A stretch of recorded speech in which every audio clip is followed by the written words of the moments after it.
trying to stay going. I got a lot of interest. This guitar thing is gonna kill me. I'm all obsessed about this now, and not obsessed with it, but it's a nice way to decompress, get my brain off of the stuff that I've had during the day going on, and use a little bit of creative stuff, creative juices, creative brain, whatever you want to call it. So we're just, or I say we're, but it's just me. Like I'm doing all this by myself. But I have a really cool team around me. Everyone's super supportive of what I'm doing or what I'm trying to do. My dad is hysterical. He has a flip phone. Okay, we'll just make it simple. He's still got a flip phone, and I was trying to explain to him the podcast and what a podcast is, and he's like, people listen to this. People, what are they?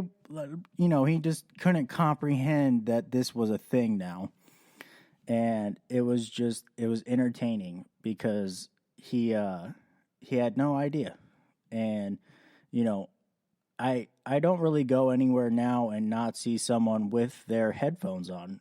So I see the podcast thing turning into radio for, radio of the old days, but now it's the new radio, podcasting. So, I have a lot of, I'm interested in so many things that I feel if I could build a good group of followers that, had similar interests, but they're going to be all over the place.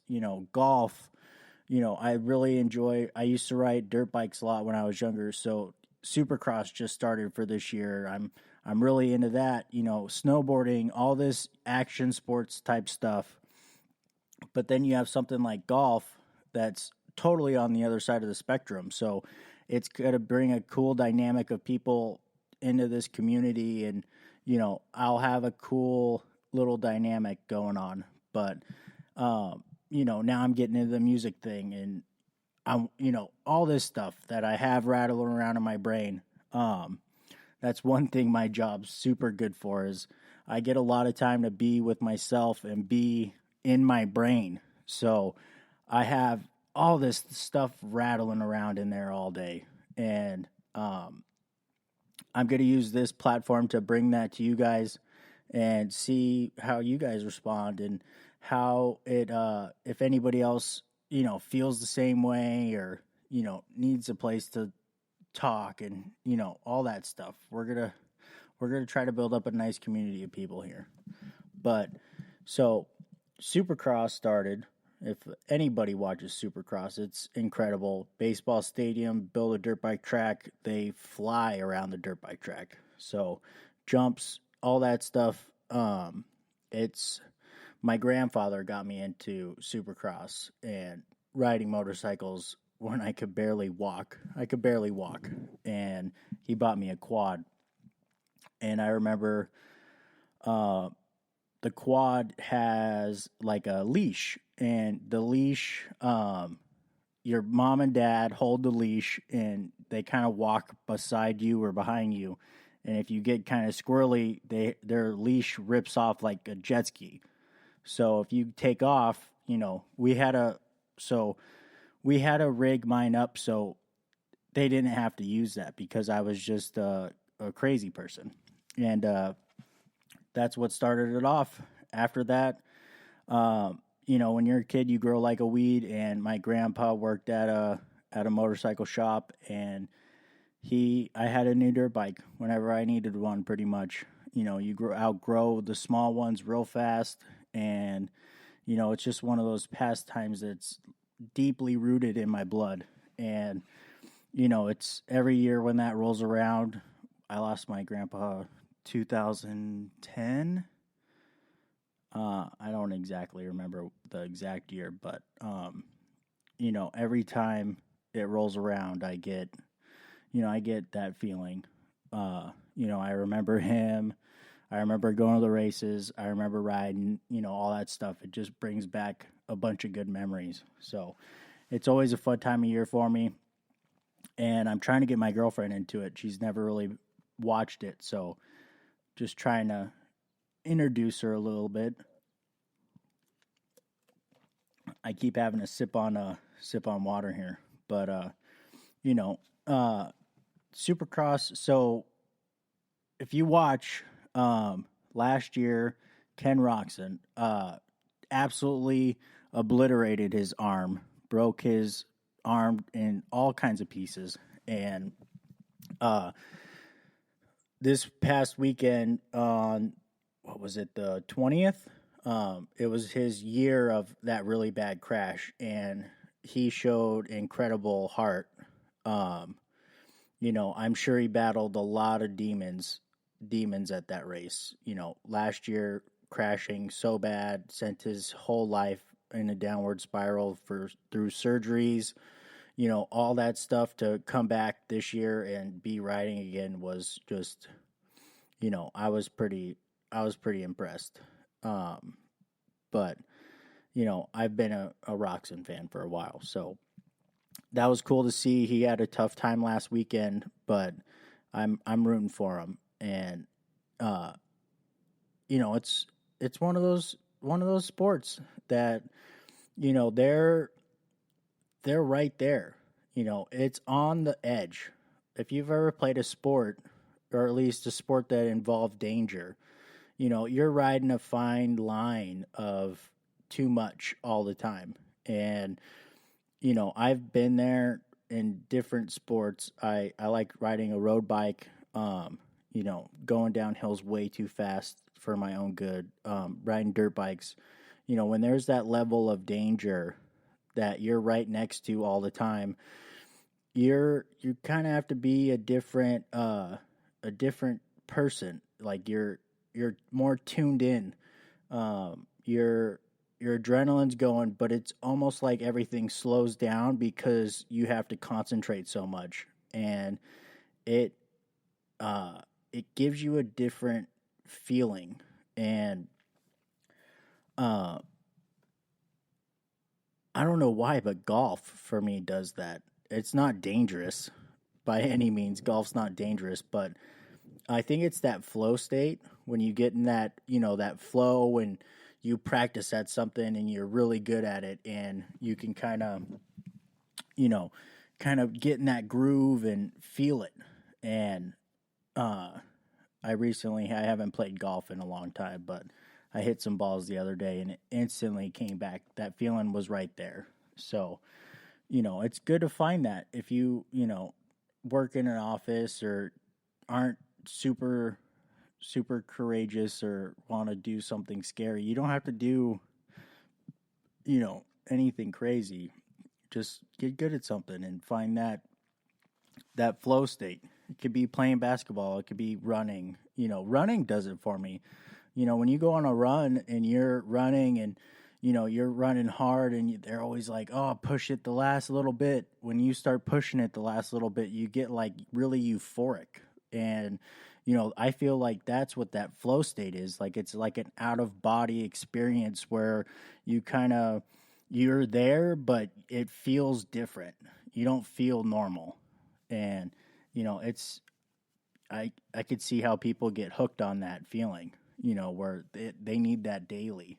Um which could be good if it's the right thing, but if you're jumping out of airplanes and flying a wingsuit down a cliff, uh it's only going to be a matter of time before maybe something happens. Or even with like the Tour de France guys, I like riding my road bike, and those guys fall if they don't. A lot of them have carbon fiber collarbones and artificial stuff because they've just broken their shit so many times. So it's when you do something that involves danger, it switches something else on your brain, which kind of crazy to think about, but it's probably deeply rooted from our ancestors getting chased by like a saber-toothed tiger or something like that adrenaline spike, danger, everything turns on and you feel different to survive. That's probably has something to do with the feeling that you get when you do something that involves danger. But those guys on the dirt bikes come full circle around off that tangent. But they push it the level. They're incredibly fit. They're incredibly healthy. The tracks that they ride are extremely complicated. And they're going fast. And there's 20 other guys that don't want you to win. So, they could play dirty. They could take you out. They could, all that stuff. So what they do is highly respectable in my book. I think it's probably one of the toughest forms of racing out there. So I thoroughly enjoy it. It's usually on Fox Sports 1 Saturdays in the evening time. It changes between where they go in the country, but on the time. But if you're interested or a Supercross fan, highly suggest watching that stuff. It is a spectacle.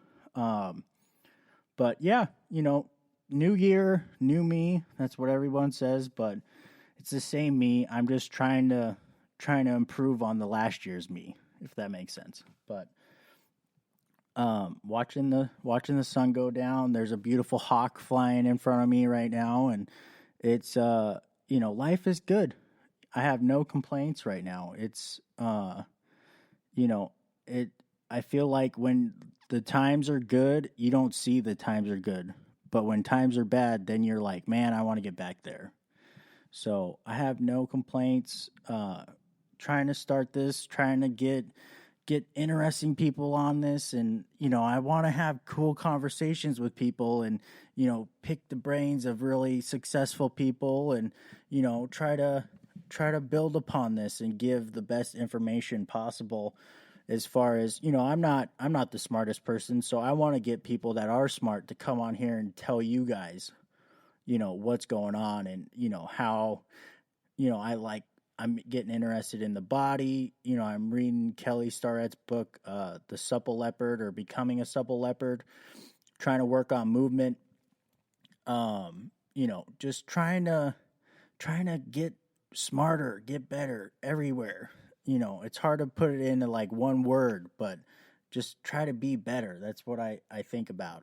So, trying to get people on here to make me better, make you better, make everybody better.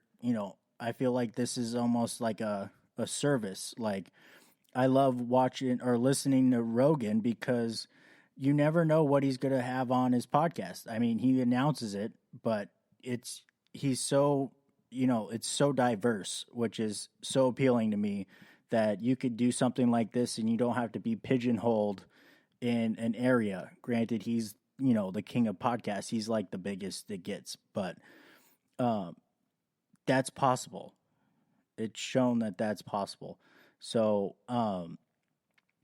it's intriguing to me that you can have your hands in all these pots and kind of bring it back to this one thing. I've always been interested in snowboarding and doing stuff like that, and I would love to talk to professional snowboarders and, just see what's going on in their heads.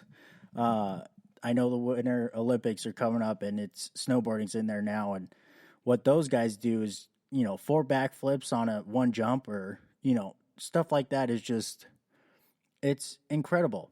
So I'd love to talk to those guys and, see what pushes them to do, life, not life, it could be life or death if they landed on their head. But, when they're doing stuff at that level, like, I'd be curious to see, when they jump and, does it just happen like where you're like, oh, I could do 4 instead of 3? Or do they feel like they can pull a little harder off the jump and get one more turn in there? I'd like to learn how that happens, or at least talk to them about the process of, learning that they could do that stuff. That would be really interesting to find out. Or like I'm interested in everything. I follow Cameron Haynes on Instagram, and, that dude's a massive inspiration. Always running, great guy, great family man, bow hunter, all this stuff, it's just, I feel